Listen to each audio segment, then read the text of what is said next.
अंधकासुर का जन्म कैसे हुआ। एक बार माता पार्वती प्रेमवश शिव जी के साथ खेल कर रहे थे। उनके दोनों नेत्र अपने हाथों से बंद कर दिए।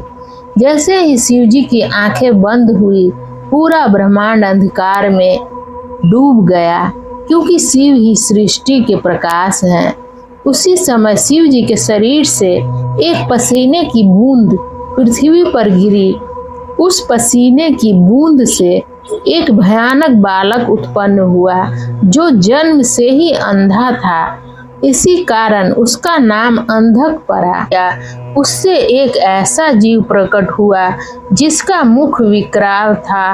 वह अत्यंत भयंकर, क्रोधी, अंधा, कुरूप, जटाधारी, काले रंग का, मनुष्य से भिन्न, बेडौल और सुंदर बालों वाला था। उसके कंठ से घोर घर शब्द निकल रहा था। वह कभी गाता, कभी हंसता और कभी रोने लगता था। वह जबरों को चाटते हुए नाच रहा था। उस अद्भुत जीव के प्रकट होने पर शिव जी मुस्कुराकर पार्वती जी से बोले। श्री महेश्वर ने कहा, प्रिय, मेरे नेत्रों को मूंद कर तुमने ही तो यह कर्म किया है, फिर तुम इससे भय क्यों कर रही हो। शंकर जी के उस वचन को सुनकर गौरी हंस पड़ी और उनके नेत्रों पर से उन्होंने अपने हाथ हटा लिए। फिर तो वहां प्रकाश छा गया, परंतु उस प्राणी का रूप भयंकर ही बना रहा और अंधकार से उत्पन्न होने के कारण उसके नेत्र भी अंधे थे। गौरी ने कहा, भगवान, मुझे सच सच बताइए कि हम लोगों के सामने प्रकट हुआ यह बेडौल प्राणी कौन है। यह तो अत्यंत भयंकर है। किस निमित्त को लेकर किसने इसकी सृष्टि की है और यह किसका पुत्र है। सनत कुमार जी कहते हैं, महर्षि, जब लीला रचने वाली तथा तीनों लोकों की जननी गौरी ने सृष्टिकर्ता की उस अंधी सृष्टि के विषय में प्रश्न किया, तब लीला विहारी भगवान शंकर अपनी प्रिया के उस वचन को सुनकर कुछ मुस्कुराए और इस प्रकार बोले। महेश्वर ने कहा, अद्भुत चरित्र रचने वाली अंबिके, सुनो, जब तुमने मेरे नेत्र मूंद लिए, उसी समय यह अद्भुत एवं प्रचंड पराक्रमी प्राणी मेरे पसीने से प्रकट हुआ। इसका नाम अंधक है। तुम ही इसको उत्पन्न करने वाली हो, अतः सखियों सहित तुम्हें करुणा पूर्वक इसकी गणों से यथा योग्य रक्षा करते रहना चाहिए। आर्य, इस प्रकार बुद्धि पूर्वक विचार करके ही तुम्हें सब कार्य करना चाहिए। सनत कुमार जी कहते हैं, मुने, अपने स्वामी के ऐसे वचन सुनकर गौरी का हृदय करुणार्थ हो गया। वे अपनी सखियों सहित अंधक की अपने पुत्र की भांति नाना प्रकार के उपायों द्वारा रक्षा करने लगी। वहां वह कश्यप नंदन हिरण्याक्ष वन का आश्रय ले पुत्र प्राप्ति के लिए घोर तप करने लगा। उसके मन में महेश्वर के दर्शन की इच्छा थी, अतः वह क्रोध आदि दोषों को अपने काबू में करके निश्चल होकर समाधिस्थ हो गया। महेश उसकी तपस्या से पूर्णतया प्रसन्न होकर उसे वर प्रदान करने के लिए चले और उस स्थान पर पहुंचकर दैत्य प्रव वर हिरण्याक्ष से बोले। महेश ने कहा, दैत्यनाथ, अब तू अपने इंद्रियों का विनाश मत कर। इसलिए तूने इस व्रत का आश्रय लिया है।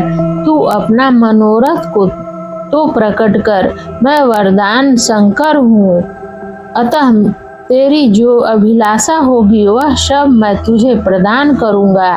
सनत कुमार जी कहते हैं, महर्षि, महेश्वर के उस सरस वचन को सुनकर दैत्यराज हिरण्याक्ष परम प्रसन्न हुआ।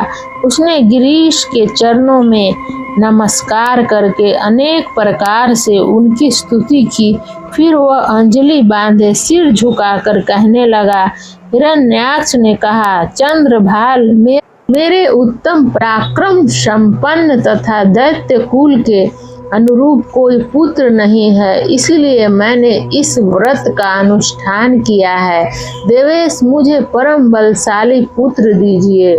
सनत कुमार जी कहते हैं, मुने दैत्यराज के उस वचन को सुनकर कृपालु शंकर प्रसन्न हो गए और उससे बोले, दैत्य, तेरे भाग्य में तेरे वीर से उत्पन्न होने वाला पुत्र तो नहीं लिखा है, किंतु मैं तुझे एक पुत्र देता हूँ। मेरा एक पुत्र है जिसका नाम अंधक है, वह तेरे ही समान पराक्रमी है और अजेय है। तुम संपूर्ण दुखों को त्याग कर उसी को पुत्र रूप से वरण कर ले और इस प्रकार पुत्र प्राप्त कर ले। सनत कुमार जी कहते हैं, महर्षि, उससे कहकर गौरी के साथ विराजमान उन महात्मा भूतनाथ त्रिपुरारी शंकर ने प्रसन्न होकर हिरण्याक्ष को वह पुत्र दे दिया।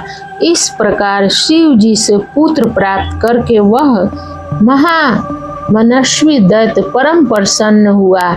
उसने अनेकों स्रोतों द्वारा रुद्र की पूजा करके प्रदक्षिणा की और फिर वह अपने राज्य को चला गया।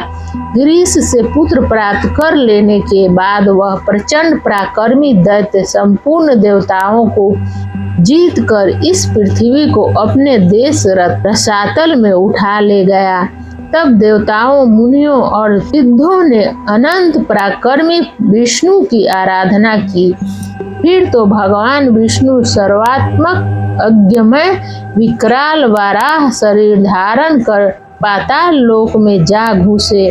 वहां उन्होंने कभी न टूटने वाले अपनी अगली दाढ़ों से तथा निशाचरों की सेनाओं को मथ डाला। तत्पश्चात अद्भुत एवं प्रचंड तेजस्वी विष्णु के करोड़ों सूर्यों के समान प्रकाशमान सुदर्शन चक्र से हिरण्याक्ष के प्रज्वलित सिर को काट लिया और दुष्ट दैत्यों को जलाकर भस्म कर दिया। फिर महात्मा इंद्र विष्णु को अताल लोक से पृथ्वी को लाते हुए देखकर परम प्रसन्न हुए और अपने स्थान पर आकर पूर्ववर्त स्वर्ग और भूतल की रक्षा करने लगे।